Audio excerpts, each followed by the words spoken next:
আজকে আমি কথা বলতে চলেছি বাংলাদেশের একটি জনপ্রিয় নাটক নিয়ে, যা তৈরি হয় 5ই আগস্টে গণভবনের একটি চেয়ার নিয়ে। ভিডিও শুরুতেই দেখা যাচ্ছে একটি ছেলে ও একটি মেয়ে রোমান্টিক কথা বলতেছে। মেয়ের বড় ভাই এবং ছেলের দুলাভাইকে পটিয়ে বিয়ে করা যায় সেই চিন্তা করছে। তার দুলাভাই ছিল অনেক ভীতু, সে ভয়ে দোকানে পর্যন্ত যেত না, বাসায় বসে সিসিটিভিতে দোকান পরিচালনা করত। তারপরই দেখতে পাই দুই ভাই গণভবনের চেয়ার চুরি করে নিয়ে এসেছে এবং তা নিয়ে নিজেদের মধ্যে তুমুল ঝগড়া হচ্ছে। তার ফাঁকে ছেলেটি ভং ভং বুঝিয়ে 1,000 টাকা দিয়ে সেই চেয়ারটি তার দুলাভাইয়ের জন্য নিয়ে আসে এবং দুলাভাইকে উপহার হিসেবে দেয়।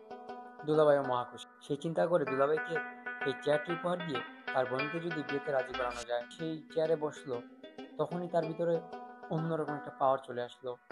মনে তার আচরণটা বদলে গেল, শরীরে পাওয়ার থেকে পাওয়ার অনেক পাওয়ার ফিল করলো। সকল ভয় যেন তার মুহূর্তের মধ্যে দূর হয়ে গেল। তারপর যে মানুষটি বউর কথায় উঠতো আর বসতো, সেই মানুষটিই যেন বউকে ঝাড়ি মারলো, পাশাপাশি কাজের লোক এবং সকলকেই ঝাড়ির উপর রাখতে লাগলো। তার ভিতরে যেন একটা অলৌকিক শক্তি চলে আসলো এবং কাজের লোকদের বলল মামা নয় স্যার বলতে হবে। তারপরের সিনে দেখা যায় মামা আসলো।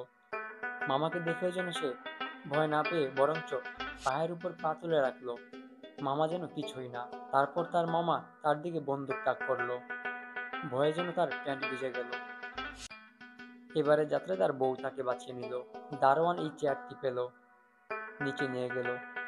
যেই না দারোয়ান এই চেয়ারে বসলো, তার শরীরেও যেন একটা একটা পাওয়ার চলে আসলো।